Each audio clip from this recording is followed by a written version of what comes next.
Está no ar o Defensoria Pai d'Égua, o podcast feito no Pará em defesa dos direitos do povo paraense. Salve, salve pessoal, eu sou Carolina Lobo. E eu sou Luana Cantanhede, está no ar mais um Defensoria Pai d'Égua, o podcast feito no Pará em defesa dos direitos do povo paraense. Aqui nós recebemos defensores públicos que irão tirar suas dúvidas, contar histórias e falar um pouco sobre os serviços oferecidos pela Defensoria do Pará. No episódio de hoje, em comemoração ao Dia Nacional do Consumidor, celebrado em 15 de março, recebemos o Dr. Cássio Bittar, ele que é defensor público há mais de 13 anos e atualmente está como coordenador do Núcleo de Defesa do Consumidor e foi quem implantou na Defensoria Pública do Pará o projeto Energia Azul, tarifa social para quem mais precisa, e a ação de cidadania Caravana do Consumidor. Seja bem-vindo, doutor Cássio. Muito obrigada por sua participação. Para iniciar, eu gostaria que o senhor falasse um pouco da sua trajetória como defensor público, em especial na garantia dos direitos do consumidor paraense. Legal, obrigado, Carol, Luana. Assim, inicialmente, parabéns pelo espaço. É um espaço importante no qual, além de cada defensor poder mostrar um pouquinho do seu trabalho, é uma oportunidade também de que as pessoas conheçam o que é a Defensoria Pública e o que faz a Defensoria Pública. Meu contato inicial com a Defensoria Pública, ele começou ainda quando eu era estagiário, né? Eu tive a oportunidade de ser estagiário da Defensoria Pública no Núcleo Regional de Ananindeua. Na época, a doutora Mari Alva era minha coordenadora lá, ela sempre foi uma grande referência para mim em termos de Defensoria Pública. E lá eu tive a oportunidade de ter esse primeiro contato, entender o que faz a Defensoria Pública. Eram outros tempos, a estrutura era bem mais precária, mas nós já tínhamos ali defensores e pessoas aguerridas com vontade de fazer essa missão, que é levar o direito até a população mais necessitada, né? E posteriormente eu fui agraciado, tive essa bênção aí de conseguir ser aprovado no concurso da Defensoria Pública, né? Eu acho que isso ficou, a experiência no estágio, ela me fez ficar com aquela vontade, com aquele sonho de fazer parte daquilo de forma contínua, né? E eu fiz o concurso público, fui aprovado, iniciei minha carreira no município de Orilândia do Norte, lá 279, no sul do Pará. De lá fui Orilândia, Tucumã, fiz Xinguara, posteriormente fiz um pedaço em Marabá, Dom Eliseu e vim trabalhando em outros municípios aí na Defensoria Pública, que foi esse meu primeiro contato com a população do interior, né? Posteriormente, eu tive a oportunidade também de ser coordenador do Núcleo Regional de Ananindeua e agora, atualmente, estou contribuindo na gestão da doutora Mônica na coordenação do Núcleo de Defesa do Consumidor. Me explique como que funciona o Núcleo de Defesa do Consumidor, quais são os atendimentos, quem pode procurar... Perfeito. O Núcleo de Defesa do Consumidor ele é um braço especializado da Defensoria Pública, né? Como o direito é especializado, é interessante que a Defensoria Pública, para atender mais e atender melhor, que ela consiga se especializar. Então, lá atrás, há mais de 10 anos, foi tomada essa decisão político-institucional de ter, no âmbito da Defensoria Pública, um núcleo especializado em relações consumeristas, né? Então, dentre as relações jurídicas que nós atendemos, uma delas, que são as relações de consumo, que estão definidas lá no Código de Defesa do Consumidor, são atendidas lá no núcleo. Então, de uma forma exemplificativa, demandas relacionadas à energia elétrica, demandas relacionadas a serviços de água e esgoto, né? Demandas relacionadas a fraudes e golpes bancários, produtos bancários, demandas relacionadas a um produto que você compra e ele, de repente, apresentou um vício, podem ser levadas pelo consumidor até o Núcleo de Defesa do Consumidor para que possam ser atendidas, né? Hoje nós somos 6 colegas atuando no núcleo e temos aí atendimentos diários nas mais diversas situações. A pessoa, para ser atendida no núcleo, ela tem que atender o perfil que está previsto na normatização interna, renda de até 3 salários mínimos, a rigor é isso. Nas causas de superendividamento, a gente flexiona um pouquinho, porque a pessoa muitas vezes pode ter uma renda declarada ali maior, mas o endividamento comprometeu de tal forma que ela está vulnerável. E que ela está vulnerável e precisa efetivamente ser atendida, né? E fora outras questões também, por exemplo, crianças com deficiência, casos de medicação de alto custo contra plano de saúde, isso é importante. Até hoje mesmo um colega perguntou sobre isso, eu falei, nós só atuamos em face de planos de saúde. Saúde suplementar, operadoras de saúde. Saúde pública, nós temos outro núcleo que atua. Então, a pessoa preencheu esses requisitos e reside em Belém, ela será atendida no núcleo. Nosso agendamento, ele normalmente é feito através dos canais tradicionais, né? Conexão 129, mas casos de extrapauta, casos que apresentem um risco, né, de perecimento de direito, são atendidos diariamente até as 14 horas. E, doutor Cássio, para o senhor, qual é a importância do trabalho do Nudecom para a população paraense? Eu vejo que o Nudecom, ele, além de fazer o trabalho de atendimento e de tentar resolver as questões individualmente, o Nudecom ele tem um desafio maior, que é também trabalhar nas ações coletivas e nos projetos de conciliação. Então, hoje o núcleo, ele não só ajuiza a ação ou atende casos individuais. Hoje nós temos ferramentas de demandas de massa, por exemplo, canal linha direta, energia elétrica. Nós conseguimos resolver questões de um grande volume de consumidores de uma forma estratégica e com tempo mais curto. Programa de apoio ao consumidor superendividado, que é um programa institucional. Nós conseguimos também desenvolver o atendimento a essas pessoas de uma forma também direta e com mais custo. Então, o Nudecom, eu penso que a sua importância se deve a essa atuação estratégica, a essa atuação pensada para atender todo esse fluxo. E, além disso, também, isso é importante, sobretudo agora, né, em alusão ao Dia Internacional do Consumidor, é trabalhar a educação em direitos, porque as pessoas precisam compreender que essa data, diferente do que muitos tentam vender aí, não é a data para uma promoção. Pode ser, é legítimo, é autorizado para uma promoção, para vender, para comprar, para um bom negócio. Mas essa data é uma data de reflexão. É uma data na qual nós temos que dar o verdadeiro significado, que é os direitos que nós conseguimos conquistar a partir da Constituição de 88, eles precisam ser realçados. As pessoas entendam que elas têm esse direito. Isso para a gente, para quem trabalha todo dia com atendimento, chama muita atenção, porque eu vejo, às vezes, eu estou atendendo uma senhora, eu penso assim, poxa, se ela tivesse informação, ela não estava aqui agora. Se ela tivesse prevenida, se ela soubesse até onde o banco podia ir, se ela soubesse o risco que ela estava correndo ao fornecer determinada informação sobre seus dados pessoais, ela não estava aqui agora. Então, eu penso que esse lado da importância também, trabalhar educação e direitos, para que as pessoas possam conhecer seus direitos e aí a gente minimiza mais lesões. O Nudecom hoje ele tem um trabalho zeloso voltado aos direitos das pessoas com transtorno do espectro autista, né? Como que o senhor avalia a situação na sociedade de hoje no que tange aos direitos dessa população? Eu penso que o Brasil, o Pará também pontualmente avançou muito em termos normativos. Nós temos aí um arcabouço normativo bom, forte, robusto, moderno, à frente de vários países, inclusive. O que está faltando, muitas vezes, o desafio é a efetividade, né? Então, tem muitas normas que estão escritas, sancionadas, em vigor, mas estão com descumprimento sistemático. E isso realmente é perigoso. Vou dar um exemplo.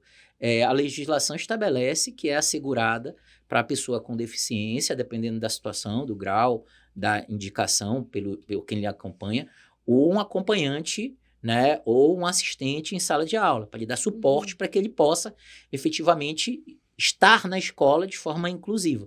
Mas muitas das instituições públicas e privadas descumprem isso sistematicamente. Então, muitas vezes entra a gestão, sai a gestão e a gente vê o mesmo problema, as mesmas reclamações. Então, a norma existe. O que está faltando é fiscalização, é implementação da política pública, é sanção quando tem que sancionar e, sobretudo, também compromisso, né? Compromisso com isso, é saber que é preciso pensar na inclusão. O desafio do núcleo não só tem essa parte da educação também, mas uma coisa que chama bastante atenção é a questão relacionada aos planos de saúde, né? As intervenções terapêuticas, né? Que muitas vezes as crianças precisam fazer, têm que fazer, sobretudo crianças com autismo, né? Que nós sabemos que a partir do diagnóstico tem que se fazer as intervenções no tempo certo, da forma adequada, e os planos, em muitos casos, só negam ou dificultam esse tipo de intervenção. Eles podem estar gerando um prejuízo sem retorno, irreversível para uma criança dessa. Porque a maioria das crianças, dependendo do grau, elas têm ali uma janela para receber aquele tipo de intervenção, né? E o paizinho precisa também saber disso, que ela tem uma janela para receber aquele tipo de intervenção. Então, quanto melhor e maior a intervenção naquela janela, maiores as chances dessa criança crescer e desenvolver uma vida com autonomia. Então, a questão do plano de saúde também é uma atuação nossa, é um desafio nosso, fora outras questões, como a energia elétrica, que também nós buscamos acesso a esses consumidores. A gente recebe muitas demandas nas redes sociais, inclusive, quanto a essas questões de escola, de plano de saúde, realmente é uma problemática, né, doutor? Ainda sobre essa temática, a Defensoria Pública do Pará, por meio do Nudecom, criou o projeto Energia Azul, que é esse que o senhor acabou de citar. Tarifa social para quem mais precisa, que ano passado conquistou o prêmio do concurso de práticas exitosas durante o 16º Congresso Nacional das Defensoras e Defensores Públicos, o CONADEP. Eu queria que o senhor falasse para a gente qual a importância desse projeto e quais são os resultados já obtidos. Perfeito. O Energia Azul é uma política, é um programa institucional e eu fico muito satisfeito, feliz quando eu vejo que uma prática que pode ter começado ali no núcleo, ele é incorporado para a instituição e se torna uma prática institucional, porque significa que hoje eu estou dando minha contribuição lá, mas amanhã eu posso não estar lá. E você vê que fica, como é o Marajó 360, estava outro dia assistindo a doutora Mônica lançando o programa nessa edição e pensando, poxa, que coisa bacana, ficou. Perpetua, né? Marcou, é uma marca da instituição e é uma marca com resultado. Então, eu fico feliz que o Energia Azul tenha se tornado uma marca da instituição que não é do Cássio, não é do Nudecom, é da Defensoria das pessoas que são beneficiadas. O Nudecom surge a partir do momento que nós percebemos que muitas das pessoas que não estão inscritas no programa Tarifa Social do governo federal são pessoas com deficiência, sobretudo autistas. O Pará tem historicamente uma deficiência, ou seja, o número de pessoas que têm direito a ter essa inscrição, mas não tem. Não tem por dois motivos. Primeiro, por falta de informação, falta de conhecimento, e não tem, muitas vezes, por falta de documentos, da articulação de documentos. Então, imagine que uma família que hoje recebe um BPC, tem uma renda de um BPC, ou tem uma renda de meio salário mínimo, a conta dela de energia, ela chega lá para eu atender, eu olho a conta e digo assim, poxa, qual é a renda lá, senhora? Ela diz assim, não, a gente ganha um salário mínimo. Aí eu olho na conta dela e já vejo assim, mas não tenho baixa renda aqui. Senhora, a senhora não tem baixa renda. Que baixa renda? Não sabe. Doutor, o que é o BPC? Para quem não sabe. O BPC, perfeito. BPC é Benefício de Prestação Continuada. O pessoal chama de LOAS. Foi previsto na Lei Orgânica de Assistência Social e é o direito conferido a todos os brasileiros de receber um salário mínimo, né, desde que preencha os requisitos. E uma das hipóteses é para a pessoa com deficiência. Pode receber um salário mínimo, é o benefício especial. Algumas pessoas dizem, aposentadoria. Não é aposentadoria. Parece, mas não é. Entendeu? Mas ele é um benefício, um salário mínimo que a pessoa recebe, preenchido alguns requisitos, e tem um específico para a pessoa com deficiência. Então, o que acontece ali no Energia Azul? Então, a gente verificava isso. Então, eu olhava e via que a pessoa recebia e se enquadrava no perfil, mas não tinha porque ela não conhecia. Então, foi a partir daí que nós deu esse estalo, né? O bichinho fica aqui, não vou só fazer esse caso aqui, bora ampliar isso, vamos pensar estrategicamente, vamos dialogar, e aí nós iniciamos o diálogo primeiro com a distribuidora, né? Eu levei a provocação para a distribuidora, vem cá, por que as pessoas tem uma previsão específica para a pessoa com deficiência, por que elas não estão sendo contempladas? Aí primeiro eu perguntei, quantas pessoas com deficiência têm inscrição no Tarifa Social? Eles não souberam responder. Eu falei, por quê? Não trabalham a base de dados, eles não trabalham isso. E aí, vimos a lacuna. Outro problema que eu identifiquei, eu vi que várias das pessoas que tinham direito no Energia Azul, ou seja, na tarifa social para pessoa com deficiência, tinham dificuldade de obter um documento, que é o laudo, que é um laudo complicadinho. Não é qualquer laudo, não. É um laudo que ele tem que dizer qual o nome da pessoa, qual a deficiência, qual a unidade consumidora, quantas horas aquela pessoa usa um equipamentozinho para treino terapêutico, para atividade terapêutica ou atividade de saúde em casa. Entendeu? Então, é um laudo que não é qualquer médico. Então, eu identifiquei esse problema aí também. Então, tinha lá a informação, a falta de informação como desafio, e o segundo desafio, a dificuldade de documento. Quanto à falta de informação, nós iniciamos uma grande campanha. Trabalhamos na instituição de forma pioneira, né, bacana, mas nós trabalhamos na instituição e iniciamos uma grande campanha. Quanto à questão do laudo, nós fizemos parcerias com alguns institutos, né, o Preventório Santa Terezinha é um e a própria UEPA é outro. Lá tem profissionais que sabem fazer o laudo já.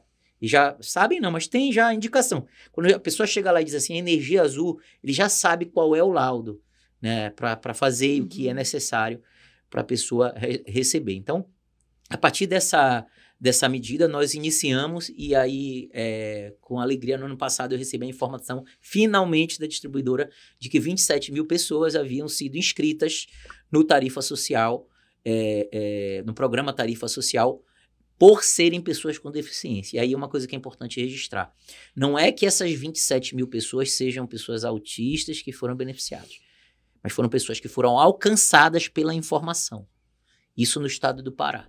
Né? Hoje o grupo que distribui energia aqui, ele tem mais 6 concessões em todo o Brasil e ele já expandiu. Então você vê a Energia Azul hoje no Goiás, você vê em Maranhão, você vê em outros lugares, porque eles internalizaram isso e estão trabalhando. Então, assim, em resumo, esse seria o desafio e os resultados da Energia Azul. Muito significativo, né? Fazendo certeza. diferença na vida de muitas pessoas. Sobre se os nossos espectadores quiserem participar ou saber como que se inscreve hoje, como é que faz? Procura a defensoria? Perfeito. Qualquer loja da distribuidora pode atender a inscrição do Tarifa Social Baixa Renda Energia Azul. Para isso, ele precisa ter 3 requisitos. Ele precisa estar inscrito no CadÚnico. A renda per capita tem que ser até 3 salários mínimos. Né? Tem isso também, isso está previsto na lei. Anteontem eu atendi um caso de uma senhora que ela passava um pouco de 3 salários. E o caso dela é um caso de extrema vulnerabilidade. A pessoa que cuida de um irmão grande já, e assim, sabe aquele esgotamento emocional? Uhum. Que assim eu ouvi ela e pensei assim comigo, assim, poxa, se eu tivesse ela precisa de um apoio, de uma assistência social, de um psicólogo, uma coisa assim. E aí eu falei, não, eu vou tentar judicializar. Então eu já estou dando spoiler para vocês. Hoje a lei diz que é 3 salários, mas eu encontrei alguns precedentes e a gente vai tentar ver se consegue passar um pouquinho disso. Né? Mas além dos 3 salários, que está previsto na lei, também tem que ter esse laudo, que hoje, se a pessoa não conseguir através do seu médico, quem consegue o médico particular consegue mais fácil. Na rede pública, infelizmente, eu tenho relatos de dificuldade. Mas quem não conseguir, a Defensoria Pública e a própria Equatorial podem encaminhar para esses parceiros. Lembrando, pode ser feito em qualquer loja da Equatorial e também no Nudecom. Lá no Nudecom, a pessoa, olha, eu queria me inscrever no caso da Energia Azul, como o caso dessa senhora, e ela vai lá e lá a gente dá toda a orientação, explica quais são os requisitos. E nós mesmo enviamos para a Equatorial. Ela não vai precisar pegar os documentos lá e ir na Equatorial. Lá a gente já larga o pedido de cadastramento. Importante a gente saber disso. Eu, pelo menos, não sabia, porque às vezes a pessoa procura a defensoria, ela não tem nem dinheiro do ônibus para lá e para outro lugar, né? É verdade. E é muito importante. Com certeza. E sobre a ação de cidadania Caravana do Consumidor, doutor? Queria que o senhor falasse um pouco o que lhe motivou a criar, né, esse programa e qual a importância dessas ações de cidadania itinerante para os nossos assistidos. Sim, o Caravana ele surgiu como uma necessidade de levar o que nós fazemos lá no núcleo para as comunidades, né? Fazer com que as comunidades possam ter esse acesso. Então, quando nós iniciamos o Caravana, a ideia era trabalhar aqueles bairros bem periféricos de Belém, né? Eu lembro um que eu nunca vou esquecer, porque nós fizemos de Outeiro, no bairro da Brasília, era na beira da pista. Na época, nós conseguimos porque sempre eu consigo uma pessoa lá para me apoiar, né? Porque não tinha o ônibus, a carreta. Então eu precisava conseguir um espaço, uma paróquia, um salão de festa, alguma coisa para poder levar, e o balcão ia com os documentos e tudo mais. E na época eu me lembro que nós fizemos essa ação e a pessoa disse, não, eu tenho um lugar. Quando chega lá, era um supermercado desativado, sem energia. Meu Deus! Um mini mercado assim desativado. E foi um mega desafio, porque os servidores lá, mas ninguém arredou o pé, trabalhando no calor, com pouca luz, mas ninguém arredou o pé e a gente fez. Isso marcou porque eu percebi, eles estão longe ali de todo mundo, né? Eles não estão perto do núcleo de Coraci, eles estão em Outeiro, né? Então é distante, e muitos deles tinham dificuldade de ter acesso. Então foi a necessidade de levar essas demandas especializadas. E agora, na gestão da doutora Mônica, ela fez o convite, foi um dos pedidos que ela me fez, inclusive quando ela me convidou para contribuir, ela falou, Cássio, bora retomar o Caravana. Eu falei, vamos retomar. E hoje a gente tem a carreta, tem estrutura e tem feito isso. A ideia é levar o que o Nudecom faz para as ruas. Então, hoje, por exemplo, não se atende só família, divórcio, separação. Nós conseguimos, por exemplo, uma pessoa que foi vítima de uma fraude bancária, eu consigo atendê-la lá, eu consigo fazer um pró-consumidor, que é mandar um ofício para o banco.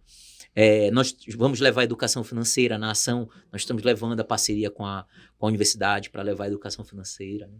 Perfeito, doutor. Essa é uma das metas da gestão, né? Essa itinerância, essa defensoria pública extramuro, né? Que vai até o nosso assistido. E isso é muito importante, né? Com certeza. Como eu falei, a gente sempre fala isso, né? A gente recebe pessoas que eu acho que quem está nos vendo nem tem a noção de quão vulnerável elas estão naquele momento, né? Sim. Então, é importante que a gente saia realmente das nossas salas e vá até eles, né? Com certeza.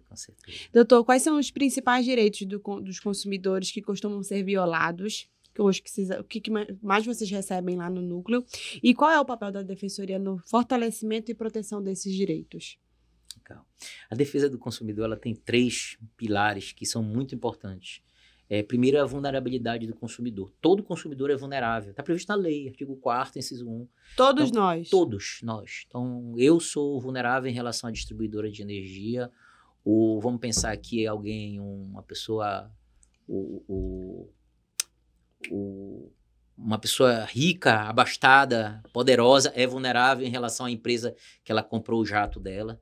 Só por ser relação de consumo, a vulnerabilidade no Brasil ela é presumida. Né? O Luciano Huck, vamos dizer assim, comprar lá o carro dele, o carro elétrico dele, em relação à empresa de carro elétrico, o Luciano Huck, mesmo com todo o potencial que ele tem econômico, com a informação que ele é vulnerável. Então, a vulnerabilidade é um pilar, é um vetor de interpretação da defesa do consumidor. Os outros 2 vetores que aí te digo, que são as principais violações, eu acho que é onde a gente verifica a maior parte das violações, é a informação e a segurança. São os 2 pontos que a gente vê bastante violado. As pessoas estão ingressando em contratos, seja um contrato bancário, um contrato de consórcio, sem a informação adequada, sem o detalhamento, sem a transparência. E isso gera muito problema. Problema para o assistido e problema para quem atende o assistido. Né? Então, um golpe agora que é uma epidemia de problemas que nós temos no núcleo é o golpe do consórcio. O golpe do consórcio ele é puramente a falta de informação, falta de transparência. A pessoa te vende um consórcio, mas na negociação, no trato, na conversa, tu pensas que é uma compra e venda, no qual tu vai dar um sinal, tu vai pagar a parcela e tu recebe o bem em determinada data. Então, essa falta de informação é efetivamente hoje o que gera a maior parte das lesões e que fazem que os consumidores tenham esse tipo de problema. A segurança também é algo que é importante, né? Os produtos e serviços hoje colocados no mercado, eles têm que apresentar segurança para o consumidor. O consumidor não pode ser mais como era na década de 50, na década de 40, que o cidadão comprava um carro e ele pegava, andava com o carro e quando eventualmente acontecia do carro bater, o vidro não era vidro temperado. Eu não sei se vocês já viram alguém que teve acidente com vidro sem o vidro ser temperado. O resultado é desastroso, porque ele não estilhaça, né? Uhum. Então, os carros passaram a ter vidros temperados justamente para a segurança do consumidor. Então, foi uma evolução. Isso é algo também que precisa ser trabalhado nos produtos e serviços. Né? É lógico que o núcleo de defesa do consumidor, ele não trabalha sozinho, Carol, Luana. Ele trabalha em conjunto com outras entidades que estão conosco nessa ação do dia 15. Ministério Público, Delegacia do Consumidor e PROCON. Né? Todo mundo atuando na fiscalização desses casos, desses direitos, nós conseguimos aí um resultado positivo. E, doutor, uma dúvida, amiga, fugindo aqui do roteiro. Como que as pessoas podem se proteger desses golpes? Você falou que o golpe do consórcio é uma epidemia, né? Como a gente pode dizer minimamente... Eu recebo todos os dias, inclusive. De banco, né? Uhum. Ligação de banco. Minimamente tentar se proteger contra essas pessoas. Assim, me permite, mas eu te respondo com uma palavra só. Informação. Não tem outra forma. É se informar. Porque hoje... E as empresas não são empresas, a maioria são estelionatários, né? São golpistas que estão aí fantasiados em escritórios, muitas vezes no centro da cidade, mas são golpistas, são estelionatários que a polícia deve reprimir, mas muitas dessas empresas, elas se reinventam, eles criam novos mecanismos. Então, o consumidor começa a entender que aquilo ali é um golpe, começa a se massificar, ele para de ganhar o dinheiro dele, ele já cria uma outra forma, outra estratégia. Então, Eles nós são muito começamos... rápidos e espertos, né? Rápidos e espertos. Eu me lembro que antes o comum era o golpe da prova de vida, que a pessoa se passava, a pessoa que ligava se passava pelo responsável do INSS. Aí, posteriormente, hoje você já tem o golpe do golpe do motoboy com cartão de crédito. E aí hoje já tem o golpe do consórcio. Então, Como é esse golpe do motoboy? Esse eu não sei. o golpe do motoboy é um golpe sofisticado, mas que ele vai muito da questão da informação e da prevenção. O cidadão pega, imagine que você fez uma compra num determinado site, né? Ali encontrou na internet, fez uma compra no site e você cadastrou seu cartão. Imagine que aquele site não tinha a segurança devida e eles pegaram os seus dados, né? Com aqueles dados, eles fazem uma compra, vamos dizer assim, de R$1.000 no teu cartão. E apita, né? Tem um aplicativo, pode apitar. Não sei, tem gente que não tem aplicativo. Mas ele pegou e colocou lá. Nessa hora, você recebe uma ligação. Aí a pessoa diz assim, olha, Carol, eu tô ligando, eu sou do Serviço de Segurança do Banco X, né? Do Serviço de Segurança. E nós identificamos uma compra, seu cartão foi clonado. Temos que tomar uma providência. Aí você diz assim, mas com certeza... Carol, entre no seu aplicativo e veja se tem uma compra de R$1.000. Quando tu abre, tu olha, é R$1.000. Fizeram a compra no teu cartão. Aí, resultado, ele ganhou a tua confiança, né? E aí, quando ele ganha a tua confiança, ele diz assim, mas não se preocupe, vamos fazer o seguinte, pega o cartão, corte ele no meio, mas deixa o chip intacto e coloque ele dentro do envelope, com a senha, que vai uma pessoa aí do banco recolher. A pessoa vai... passa, recolhe. Detalhe, tu entregou o cartão, a senha com chip.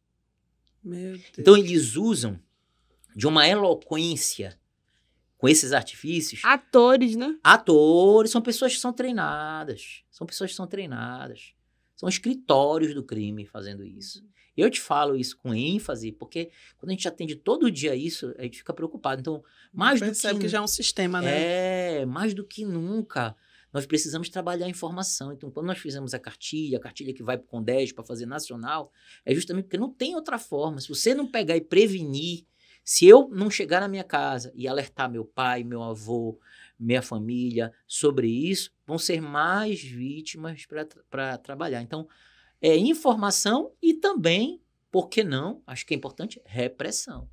Pegar essas pessoas. O OLX, que é aquela plataforma de compra e venda aí, se você abrir, tá cheio de ofertas ali que são duvidosas, né? Então, eu acho que aí também um aparato de repressão deve atuar. E lembrando o pessoal de casa, o banco não vai na nossa casa, não vai até a nossa casa. E se a gente, né, nós da Defensoria também estamos passando por essa questão desses golpes, né? Pessoas que estão se passando por atendentes da Defensoria, e não é só aqui na Defensoria do Pará. A gente já está tendo relato de outras defensorias também. Então, muito importante para quem está assistindo a gente, a Defensoria não entra em contato com vocês solicitando conta bancária, solicitando dados pessoais. Isso é golpe, viu, gente? E agora, doutor Cássio, falando da pessoa, Cássio Bittar.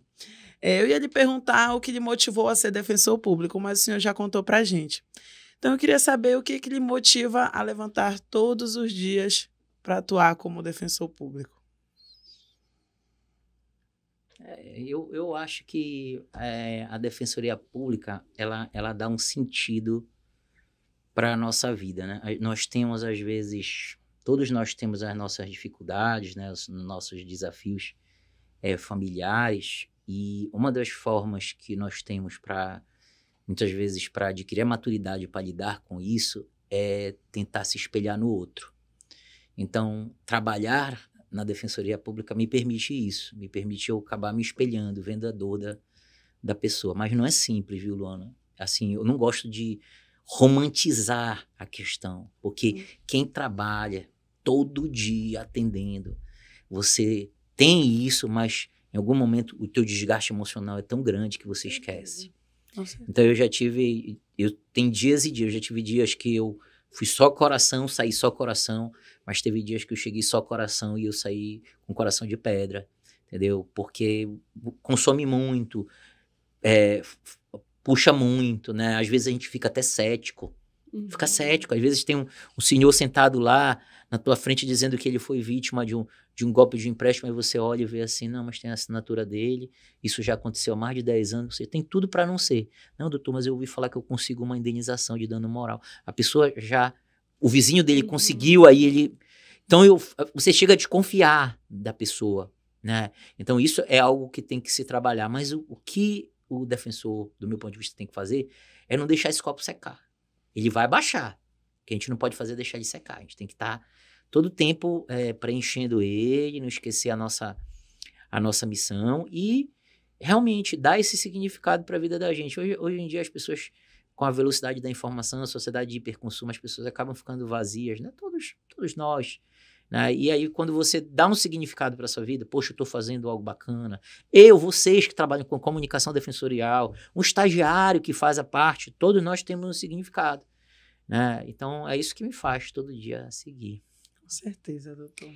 E é emocionante, né?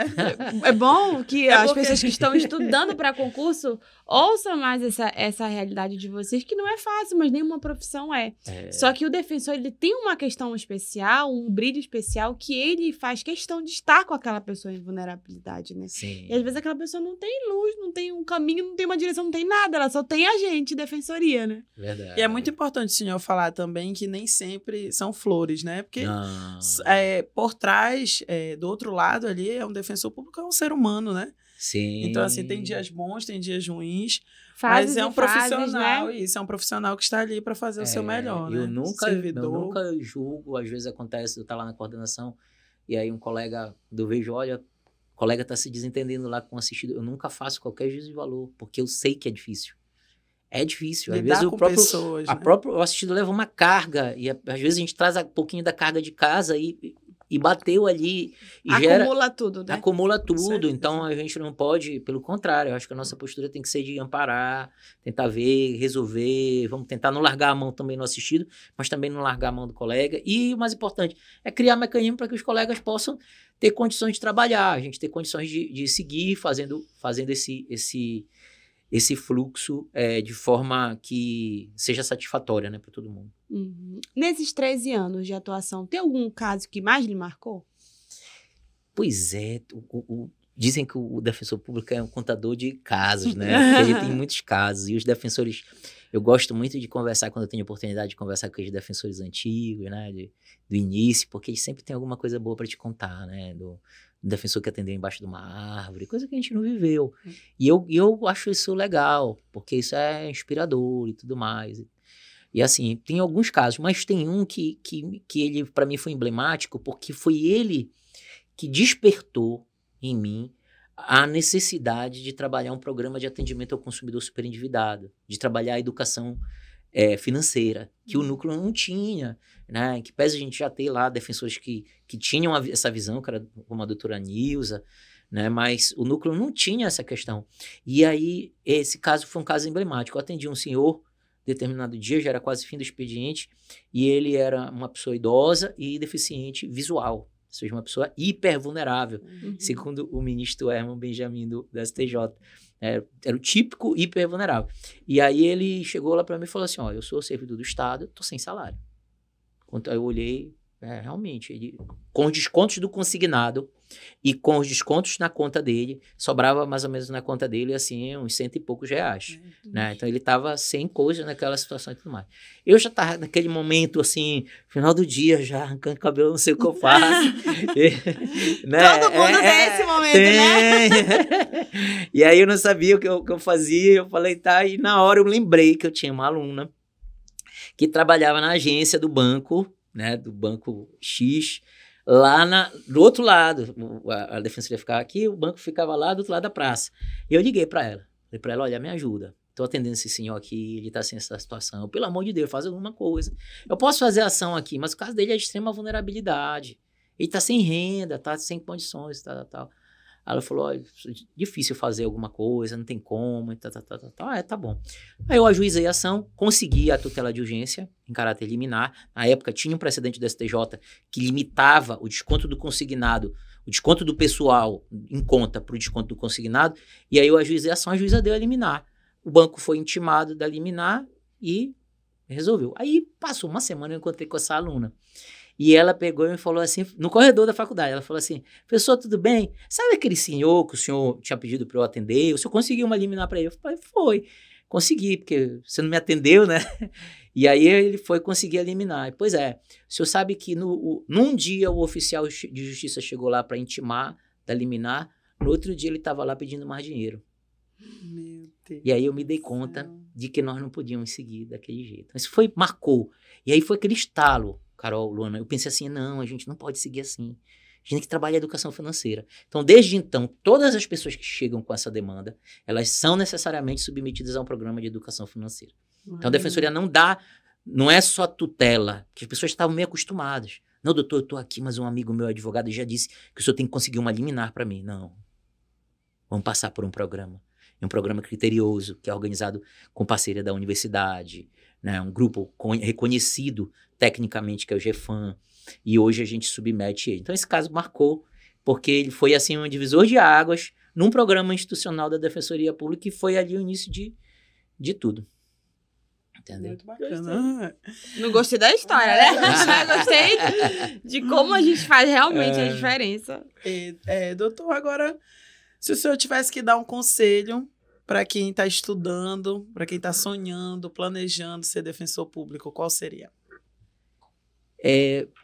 A primeira coisa que eu acho que tem que fazer é, pensando tecnicamente, pegue os antigos editais, os antigos certames, e já vá fazendo uma análise, pense uma estratégia para poder estudar e avançar nesse edital. Hoje os concursos são bem direcionados. Então, se eu vou fazer concurso de defensoria pública, as bancas elas são direcionadas para questões de defensoria pública.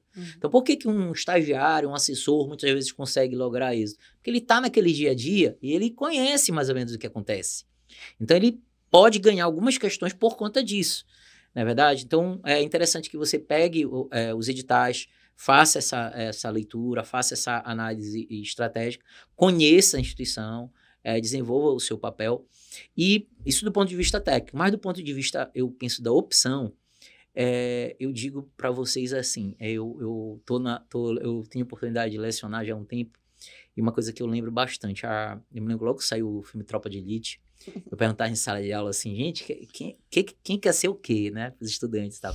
E olha, levantava assim, eu acho que era 80% era delegado de polícia, policial. Bacana, uma função importante e tudo mais. E hoje é interessante, esse quadro assim mudou em favor da defensoria. Muita gente quer ser defensor público. E aí, quando eles falam que quer ser defensor, eu pergunto, mas por que você quer ser defensor? Não, professor, que eu vejo o senhor aí na televisão, não sei o quê.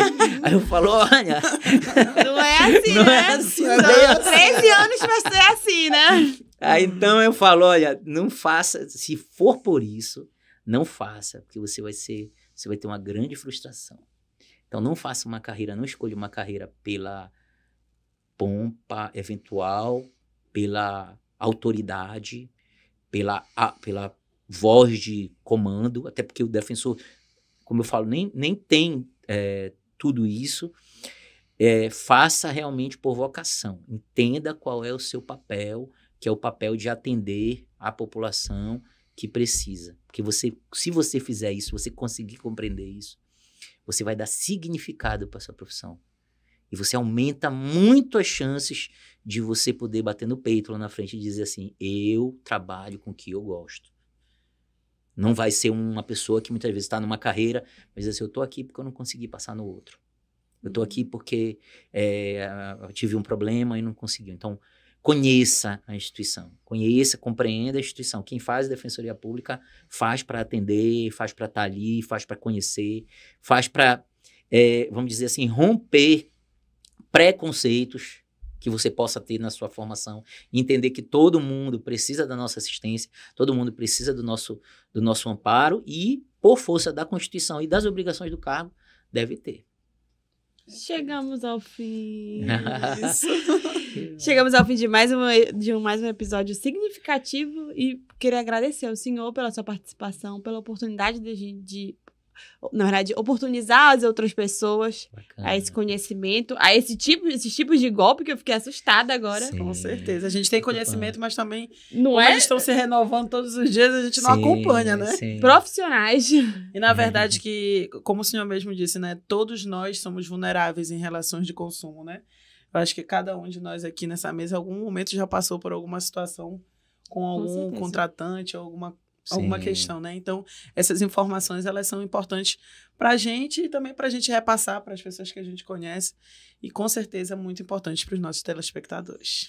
Eu que agradeço vocês, parabéns de novo aí pelo trabalho, vocês fazem comunicação defensorial, isso é importante para as pessoas, não só para as pessoas conhecerem a Defensoria Pública, mas conhecerem seus direitos e também prevenir, né? Trabalhar a informação. Muitas vezes essa mensagem que a gente passou rapidamente aqui pode dar um alerta para alguém que transmite para outro e para que a gente possa estar prevenindo aí golpes e fraudes nas relações de consumo, tá bom? Obrigado Com novamente. certeza. Obrigada. Ao nosso telespectador, muito obrigada pela companhia, pela parceria e continuamos, né? Continue nos acompanhando nas redes sociais, Instagram, Facebook, no YouTube e até o próximo episódio. Tchau! Tchau!